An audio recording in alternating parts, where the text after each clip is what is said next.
కర్నూలు జిల్లా Aluru MLA విరూపాక్షను arrest చేయడం మీద, ఆముదాల వలస వైసీపీ ఇన్ఛార్జ్ మీద కేసు పెట్టడం మీద, ఇటువంటి అంశాల మీద వైఎస్ జగన్మోహన్ రెడ్డి గారు ఈసారి కాసింత ఘాటుగానే స్పందించారు. నారాసుర పాలనలో పరాకాష్ఠకు అరాచకం, దాడి చేసిన వారికి రక్షణ, బాధితులపై కేసులతో రాజకీయ కక్ష. చంద్రబాబు గారు, రాష్ట్రంలో ఇవాళ ఏం జరుగుతుంది? దాడి చేసిన వారు అధికార పార్టీ వాళ్ళైతే వారికి రక్షణ, దాడికి గురైన వారు వైసీపీ వాళ్ళైతే వారిపైన కేసులు, బాధితులకు అండగా నిలబడితే ప్రజాప్రతినిధులపైన కేసులు, ప్రశ్నిస్తే అరెస్టులు, నిలదీస్తే అర్ధరాత్రి తలుపులు బద్దలు కొట్టడం. ఇదే నా ప్రజాస్వామ్యం, ఇదే నా న్యాయం, ఇదే నా చట్టం.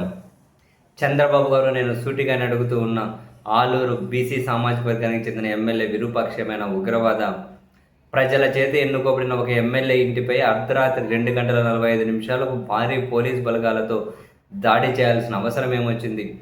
ఇంటి తలుపులు బద్దలు కొట్టి ఎమ్మెల్యే విరూపాక్షిని, ఆయన కుమారుడు చంద్రశేఖర్ను అరెస్టు చేసిన తీరు చూస్తే రాష్ట్రంలో రూల్ ఆఫ్ లా అనేది ఉందా అని అనిపిస్తుంది. చిప్పగిరి మండలం నేమకల్లులో వైసీపీ నాయకుడి ఇంటిపై టీడీపీ వాళ్ళు దాడి చేస్తే తన ప్రాణాలకు ప్రమాదం ఉందని, తన కుటుంబాన్ని కాపాడాలని ఆ నాయకుడు ఎమ్మెల్యే విరూపాక్షకి కాల్ చేశారు. ఒక కార్యకర్త ప్రాణాభయంతో సహాయం కోరితే స్పందించడం ఎమ్మెల్యే చేసిన నేరమా? బాధిత కుటుంబానికి అండగా నిలబడడం తప్ప? చివరికి పరామర్శించేందుకు వెళ్ళిన విరూపాక్షపైనే టీడీపీ శ్రేణులు రాళ్లదాడికి దిగాయి. ఆ దాడిలో ఆయన సోదరుడు గాయపడ్డారు. నిజంగా చట్టం పని చేస్తే ఎవరిని అరెస్టు చేయాలి? దాడి చేసిన వారిని అరెస్టు చేస్తారా? దాడికి గురైన ఎమ్మెల్యేని అరెస్టు చేస్తారా? కానీ ఈ ప్రభుత్వంలో దాడి చేసిన వాళ్ళకు రక్షణ లభిస్తుంది. దాడికి గురైన ఎమ్మెల్యేని నిందితుడిగా మార్చి ఆయన పైన, కార్యకర్తలపైన హత్యాయత్నం కేసులు బనాయిస్తూ ఉన్నారు. ఎమ్మెల్యే ఇంట్లో సీసీటీవీ హార్డ్ డిస్కులను పోలీసులు ఎందుకు తీసుకెళ్లారు? అర్ధరాత్రి పోలీసులు చేసిన దౌర్జన్యానికి సంబంధించిన దృశ్యాలు బయటకు వస్తాయనే భయమా? తలుపులు ఎలా బద్దలు కొట్టారో, కుటుంబ సభ్యులను ఎలా భయపెట్టారో, ఎమ్మెల్యేని ఎలా అరెస్టు చేశారో ప్రజలకు తెలియకూడదనే హార్డ్ డిస్కులు తీసుకెళ్లారా?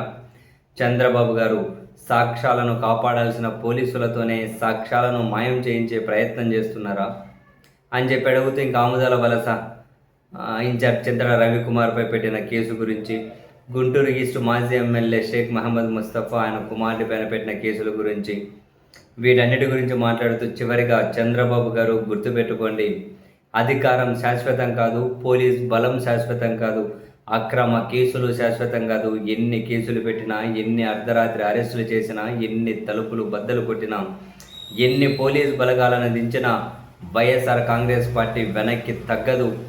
బాధితులకు అండగా నిలుస్తాం, అన్యాయాన్ని నిలదీస్తాం, అరాచక పాలనపై పోరాడతాం. మీరు అరెస్టులు చేయగలరేమో కానీ కార్యకర్తల గుండెల్లో ఉన్న ధైర్యాన్ని బద్దలు కొట్టలేరు, ప్రజలు వేస్తున్న ప్రశ్నలను ఆపలేరు అని. మధ్యలో ఇప్పుడు జంజీ అనేది డిఎస్సీలో అక్రమాల గురించి లోకేష్ గారి రాజీనామాను అడుగుతూ ఉన్నారు కాబట్టి దాని నుండి ప్రజల దృష్టిని మళ్లించేందుకు అక్రమ కేసులు పెడుతున్నారా? అర్ధరాత్రి అరెస్టులు చేస్తున్నారు, పోలీస్ దౌర్జన్యాలకు పాల్పడుతున్నారు అని జగన్మోహన్ రెడ్డి గారు అయితే ఇదంతా డైవర్షన్ పాలిటిక్స్లో భాగం అన్నట్టు. దాడి చేసిన వారికి రక్షణ, దాడికి గురైన వాళ్లకు శిక్ష అని మొత్తం మీద జగన్మోహన్ రెడ్డి గారికి చాలా ఘాటుగానే ట్వీట్ చేశారు.